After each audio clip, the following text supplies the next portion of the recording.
Eu acho que ideia, inclusive eu tenho uma analogia meio escatológica, e me perdoa o público aí, mas ideia é como um cocô, tá? Assim, por quê? Porque ela é resultado do que você se nutre, certo? Então, assim, você se nutrindo de muita coisa, vai sair muita coisa, e é parte fisiológica, entendeu? Ideia é fisiológica. Agora, boas ideias dependem de contextos, e aí refinar essa ideia é muito bem, né? Aí tudo bem, mas... Eu tenho mania? Eu tenho mania?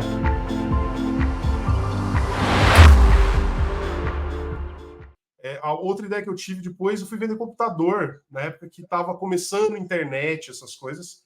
Tinha um amigo em comum que comprava peças de computador. Eu fiz um curso na época no Senai de montagem e manutenção de micro, então eu sabia montar computador. Esse cara comprava as peças no Paraguai, provavelmente, importava de alguma forma, e eu montava e vendia computadores. Vendia, olha, naquela época estava todo mundo comprando, né? Começando a comprar para entender o que era computador. Eu ia lá, montava o computador de acordo com a necessidade da pessoa e vendia. E eu lembro que... Aí você já estava na adolescência aí. Eu estava na adolescência, acho que uns 15, 16 anos, por aí. Uhum. Montava ali os 486, 386, computador dinossauro lá, né? E eu acho que foi a segunda coisa que eu lembro. Na faculdade, eu tive uma época muito interessante, que eu sou uma peça de museu, no sentido de ser um dos últimos caras trabalhando em locadora, porque ainda naquela época que tinha locadora, lembra? Aquele lugar maravilhoso. Para mim, que gostava de filme pra caramba, gosto até hoje, amo, era um templo da cultura, né? Você poder na locadora, tá? Era o sonho trabalhar em locadora. E eu trabalhei. Eu ajudei eu tinha um amigo que tinha uma lan house e comprou uma locadora falida. E eu ajudei ele a tirar do zero.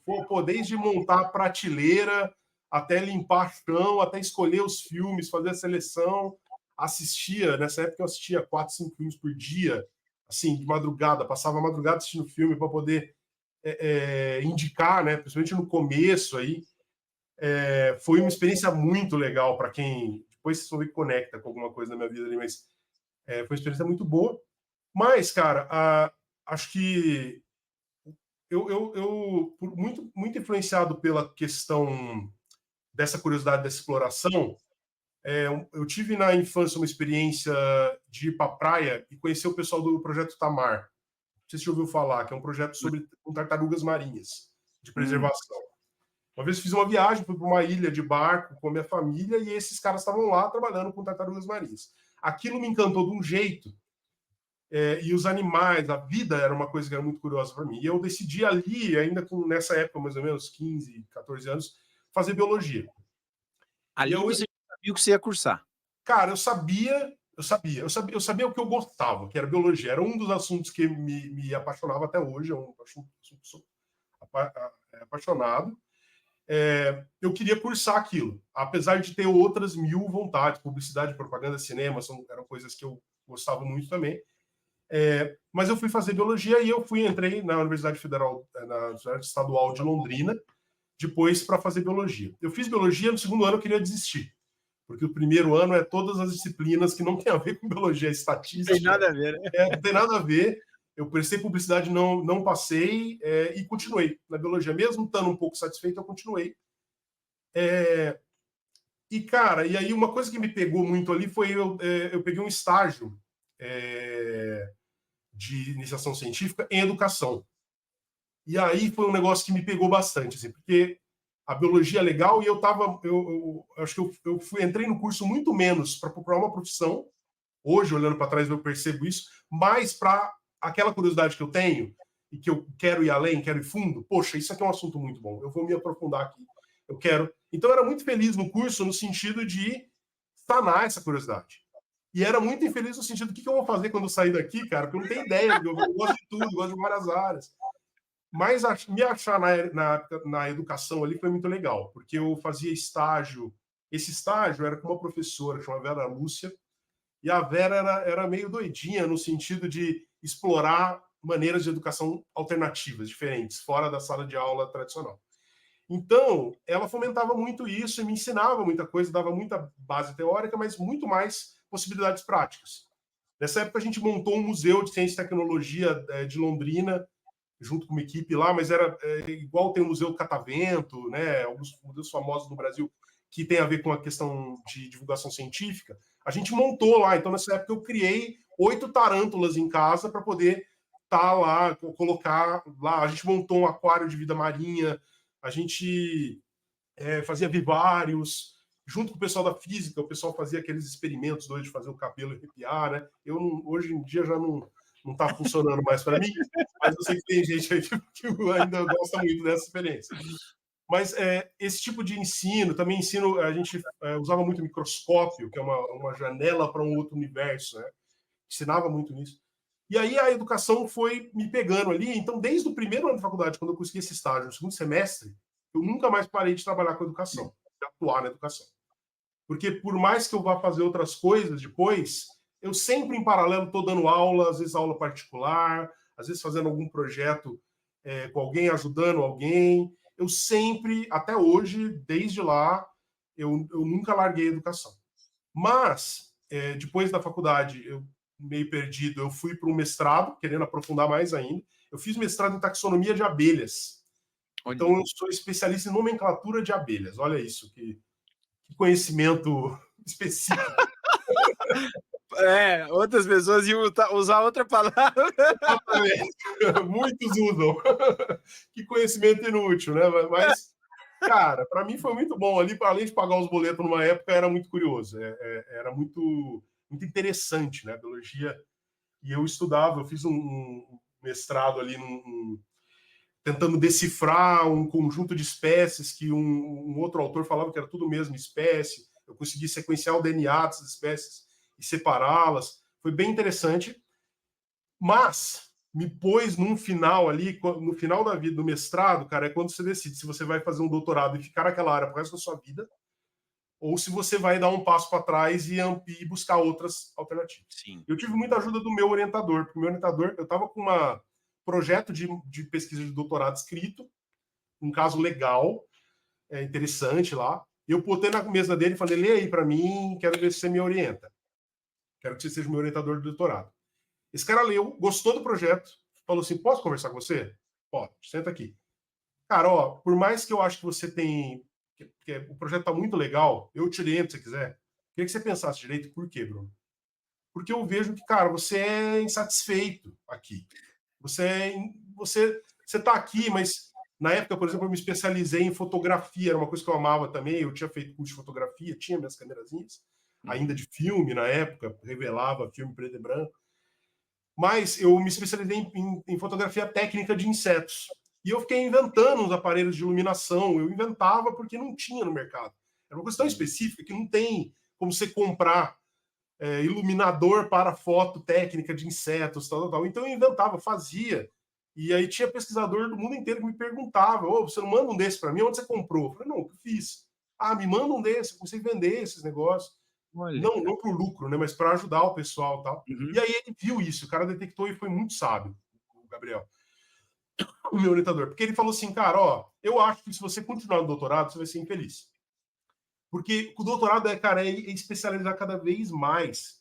E por mais que você é um cara que eu entendo que gosta de conhecer as coisas, você gosta de muita coisa.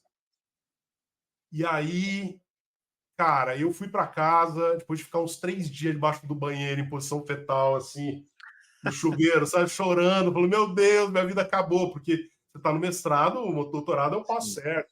Né? Claro. Uhum. Eu vi que foi a melhor coisa que o cara fez para mim, sabe, cara? Porque, realmente, a partir dali eu comecei a ver o que eu queria, eu retomei a questão da educação, muito inspirado pela própria National Geographic, super interessante, que era uma coisa que foi o meu primeiro contato com a biologia, que era a questão da divulgação científica, que tem a ver com a educação, né? Totalmente a ver.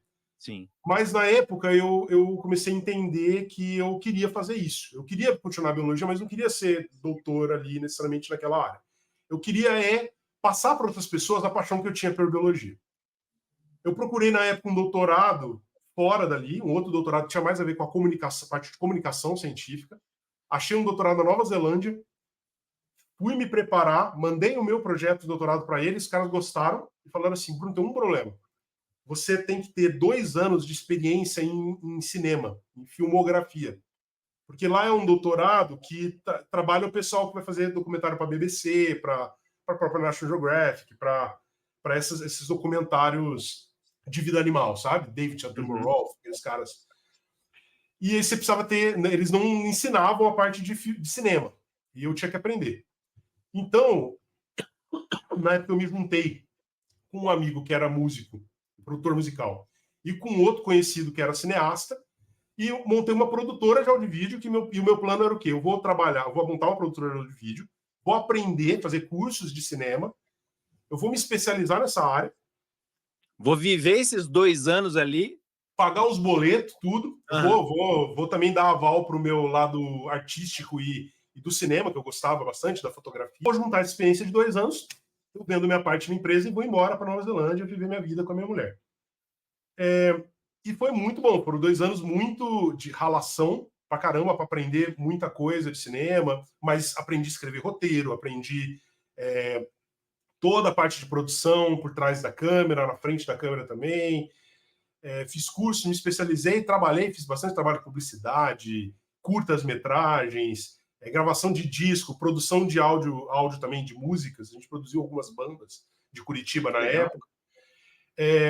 Aprendi tudo isso, mas antes de completar os 2 anos, ou quando estava completando os 2 anos, o meu sócio, que era cineasta, roubou todo o dinheiro da produtora, ainda para trabalhos para ser terminados ainda, e o cara vazou, sumiu e saiu dando golpe no Brasil inteiro. Eu fiquei com uma mão na frente e outra atrás, acabei todos os trabalhos que tinha com o dinheiro da minha poupança que eu estava juntando para ir para Nova Zelândia, e fiquei sem nada para fazer ali no final, ainda com... Cara. Foi um baita de um baque. Uma coisa que aconteceu nesse meio tempo que foi muito bom, em paralelo a tudo isso, eu estava dando aula. Sempre estava dando aula em alguma escola, principalmente ensino fundamental e médio, reforço. Que é aquele negócio que o pessoal sempre pergunta, né, Bruno? Ô, professor, você só dá aula ou trabalha também, né? Tem isso, né? Não, eu trabalho, tem estúdio lá que eu produzo. Exato. Mas eu gostava, né? Por quê? Porque eu levava cinema, eu levava as minhas loucuras todas ali para a sala de aula. Uma escola que eu estava dando aula mais ou menos nessa época viu essa... eu estava, inclusive, entrei nessa escola para substituir uma professora. Então, era por uma licença maternidade, eu tinha a data para entrar na escola e para sair. Eles gostaram das minhas aulas meio doidas, de eu fazer coisas diferentes. E quando eu estava saindo, a diretora falou assim, cara, você não pode sair dessa área, Bruno, você tem que focar aqui. E me indicou que o sistema de ensino que eles tinham, que na verdade o nome era UNO, UNO Internacional, né, um sistema de ensino da Santillana, que é uma empresa multinacional, a dona da editora Moderna no Brasil, que acho que é mais popular aí. Era um sistema de ensino focado em inovação. Então, eles trouxeram material digital, trouxeram outras lógicas de ensino e precisavam de professores que faziam coisas diferentes para poder treinar esses professores. Então, acabou que ela me indicou lá e esses caras me chamaram para São Paulo primeiro para produzir um material. A minha primeira demanda lá foi produzir um curso de Minecraft para educação para eles, os professores. Que na época eu já usava em sala de aula, jogos de videogame. Eu pesquisava gamificação na época. Não tinha nada no Brasil ainda, eu tinha feito um curso nos Estados Unidos sobre gamificação, e aí era uma área do nerd, né? Tudo que casou com a educação. Cara, resumindo, eu já estou indo muito longe aqui na história, mas é que é muita coisa. Mas da Santillana, eu acabei me tornando um consultor de educação para as escolas. Então, eu ajudava os professores que ainda estavam num sistema mais tradicional a inovarem nas suas aulas. Nesse caminho, eu dava curso das coisas que eu sabia, gamificação, metodologias ativas e etc. Mas como eu visitava muita escola, eu tinha 30 escolas por mês para visitar. Então, era basicamente uma escola por dia, 2 por dia, talvez. No Brasil inteiro, eu acabei entendendo alguns problemas que as escolas tinham que eram recorrentes. Tinha coisa que era particular, mas tinha coisa que todas as escolas sofriam. Quando eu voltava para a base em São Paulo, eu sentava para almoçar com o pessoal de produto, que fazia as apostilas, os materiais, e falava para eles, cara, ó, tem isso aqui, tem 40% das minhas escolas estão reclamando desse ponto aqui. Se vocês mudarem isso aqui para cá, vocês vão resolver todos os problemas das escolas. Os caras começaram a achar interessante porque não tinham tanto um processo de pesquisa. O produto não tinha isso mapeado, né? não tinha mapeado, o produto educacional é um produto que tem um ciclo muito grande de produção. Demora anos para ficar pronto, e aí para reformar demora mais anos ainda. Então, para ouvir o usuário, quando você está ouvindo o usuário, já passou uma geração. Já está obsoleto. Uhum. E eu trazia isso para eles, os caras começaram a implementar, começou a dar certo, começou a ter feedback muito positivo dos usuários a respeito das coisas que a gente fazia. E eu acabei ficando entre ouvir as escolas e entre ajudar o pessoal de produto a melhorar os produtos. Eu fiquei nessas duas áreas. Esse momento que você está falando aí, que é exatamente a próxima pergunta que eu ia fazer, né? Sim. O momento que a chave vira, Bruno. O momento que você falou assim, cara, agora eu percebi que eu tô numa parada que eu amo muito fazer, né? Porque esse foi o momento para você que a chave virou? Esse foi o momento que você falou, putz, é isso aqui? Ele conectou com outros momentos, porque o momento em que eu queria trabalhar lá, ir para Nova Zelândia, que eu descobri que eu queria trabalhar com comunicação científica, tinha muito a ver com o impacto, de gerar impacto, entendeu? Eu queria mostrar para as pessoas, ali eu entendia que era com comunicação científica, com documentários, a questão da ciência, como é importante a questão do pensamento científico. E aqui eu entendi também uma questão de impacto, porque assim como eu fui influenciado por bons professores, que a sua boa atitude mudou a minha vida, direcionou de alguma forma, quando estava em sala de aula, eu via a importância que eu tinha em influenciar essas, às vezes 30 numa sala ali, ter 5, 6 turmas por um ano. Essas pessoas, eu tinha uma escala um pouco maior, certo? Eu primeiro fui influenciado, agora eu tinha uma escala de influenciar uns 200 alunos por ano. Quando eu fui trabalhar na Santillana treinando professores, eu via um aumento nessa escala, porque eu estava influenciando professores a melhorarem suas metodologias e atingir muito mais alunos.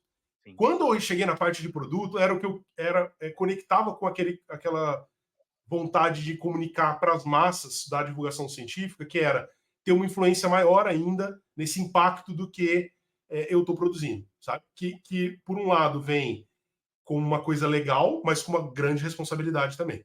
Eu entregar bons produtos educacionais gera um grande impacto na rede de pessoas que vão usar esses materiais, tanto professores, alunos, pais, diretores, coordenadores, etc. Uma cadeia toda aí de usuários que vai ser impactada pelas decisões que eu tomar, A ou B determinada ali na área de produto.